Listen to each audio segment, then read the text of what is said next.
আও আও আফা কি ওটা কি প্যাম্পাস পরে তুইছো নি হয় এখন যুগ আইছে প্যাম্পাসের যুগ পড়ায় না আমার বৌমারে আমার মাইয়া গো নিষেধ করে দিছি অজানা ভুলেও না পড়ে এখন গো মাইয়া রইছে গজাল পাইছে এখন প্যাম্পাস পরে থুয়ে দিব আমরা মানুষ করছি কত রকম মাথাটা দিয়ে একদম শুক না আমরা বাচ্চা গো সরিষার তেল দিয়ে দিছি এমন কইরা সরিষা তেলের ঠেলায় ঘুমাইয়ে গেছে চুপচুপা করে তেল দিয়ে দিছি পোলা পাইন গো এখন গো স্টাইলের ঠেলায় মাথায় আর কিছু দেয় না 7 দিনের বাচ্চার মাথায় সুপ করে তেল দিমু কি যে কয় এরা কিছু কখনো যায় না মহের উপরে।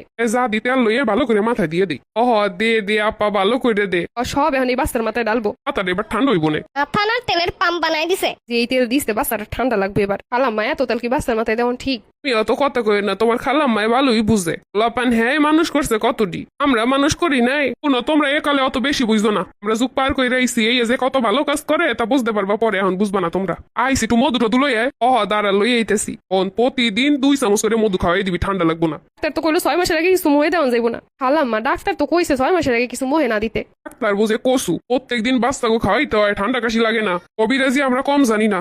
দি হা করো দেই একটু মধু দেই, 2 চামচই দে। কি যে করুম, কেউ তো বুঝাইলো কথা শুনে না। কিছু একটা সমস্যা হইলে আমি কি করুম তখন? উপরেলা কোনো সমস্যা জান না আমার ছোট বাচ্চাটার। খাইতে গেলে এখনই মুখ নাড়ায়, দিবি একটু মোহে তো কি একটা ভাতের দানা দিলি, 1 পিস একটু মাংস দিলি। আর 7 দিনের বাচ্চাটার কত কি খাওয়ান যায়, হেগো কাছ থেকে শেখা লাগে। ডিমের কুসুম দিবি, নরম নরম আছে। চুপ থাকেন আপনাকে এইসব আজগুবি কথাবার্তা।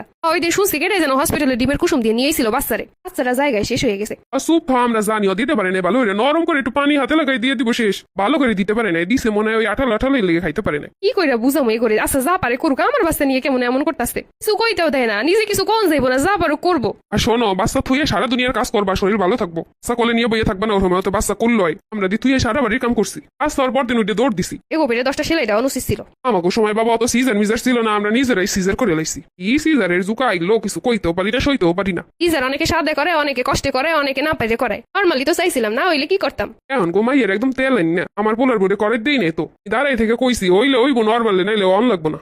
তা তো ভাবির কাছ দিয়ে শুনছিলাম একদিন। ওইলে এখন প্রতিনিয়ত যে কি কষ্ট বহন করতেছে হেটা কয় আমাকে ওদারে শুনি আমরা। ওইলা তো প্রেম হয়ে গেছিল, ব্লাডিং হয়ে লাস্ট পর্যন্ত তো হে হসপিটালে নিয়ে যাওয়া লাগছে। এখনো প্রতি মাসে মাসে মহিলারে ডাক্তার দেখান লাগে এইসবের লেগা। এগো তো অন্যের মেয়ে বাচ্চা মরা নিয়ে সমস্যা নেই, পুরো বাচ্চা হওয়ার পরে এইসব কথার জন্য জীবনটা আরো তেজপাত হয়ে যায়। এরা এইসব কথা বলে এইসব আচরণ করে মানসিক ভাবে একটা মায়ের অসুস্থ করে দেয়।